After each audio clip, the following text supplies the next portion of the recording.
سوچیں ایک ایسا وقت جب مسلمان ابھی نئے تھے، مکہ کی گلیاں دشمن بھری ہوئی تھی اور ایک چھوٹی سی لڑائی ان کی تقدیر بدل سکتی تھی۔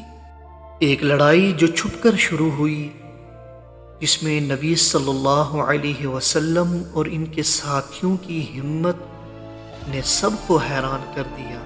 یہ کہانی ہے غزوہ وداع کی۔ السلام علیکم ورحمۃ اللہ وبرکاتہ۔ میں ہوں فرحاد اور آپ دیکھ رہے ہیں فرحاد وائس۔ غزوہ وداع نبی صلی اللہ علیہ وسلم کے مکہ کے دور میں لڑی گئی۔ مسلمان ابھی نئے تھے اور ان کی تعداد کم تھی۔ یہ لڑائی چھوٹی سی تھی، لیکن اس کے پیچھے ہمت اور حکمت کی کہانی چھپی ہوئی تھی۔ وجہ غزوہ وداع۔ قریش نے منصوبہ بنایا کہ مسلمانوں کو دبایا جائے اور ان کے تجارتی راستے روکے جائیں۔ نبی صلی اللہ علیہ وسلم نے اپنے صحابہ کو خبردار کیا اور سب نے مل کر چیلنج کا سامنا کرنے کا فیصلہ کیا۔ تیاری اور حکمت عملی۔ صحابہ نے ہر زاویے سے تیاری کی۔ غزوہ وداع میں حیرت انگیز حکمت عملی کا بڑا کردار تھا۔ نبی صلی اللہ علیہ وسلم اپنی رہنمائی اور قیادت سے سب کو حوصلہ دے رہے تھے۔ لڑائی کا واقعہ۔ یہ لڑائی لمبی نہیں تھی، لیکن صحابہ کی بہادری اور نظم و ضبط سب کے لیے مثال بن گئی۔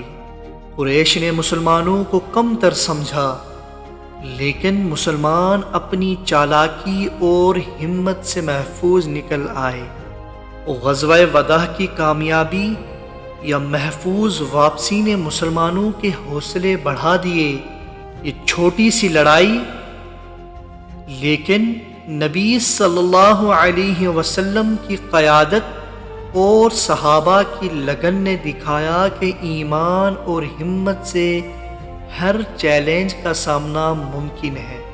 یہ لڑائی ہمیں سکھاتی ہے کہ چھوٹی منصوبہ بندی، ہمت اور ایمان سے بڑے چیلنج کو بھی جیتا جا سکتا ہے۔ نبی صلی اللہ علیہ وسلم اور صحابہ کی یہ کہانی ہمیشہ ہمیں متاثر کرتی رہے گی۔ اور اس طرح غزوہ وداع کی ایک چھوٹی سی لڑائی تھی، لیکن اس کا اثر بہت بڑا تھا۔ یہ ہمیں یاد دلاتی ہے کہ اگر ایمان اور ہمت ساتھ ہو تو ہر مشکل راہ آسان ہو جاتی ہے۔ امید کرتا ہوں کہ آپ کو میری یہ ویڈیو پسند آئی۔ اگر پسند آئی تو چینل کو سبسکرائب کر لیجئے، لائک کر لیجئے اور شیئر کر لیجئے۔ فی امان اللہ۔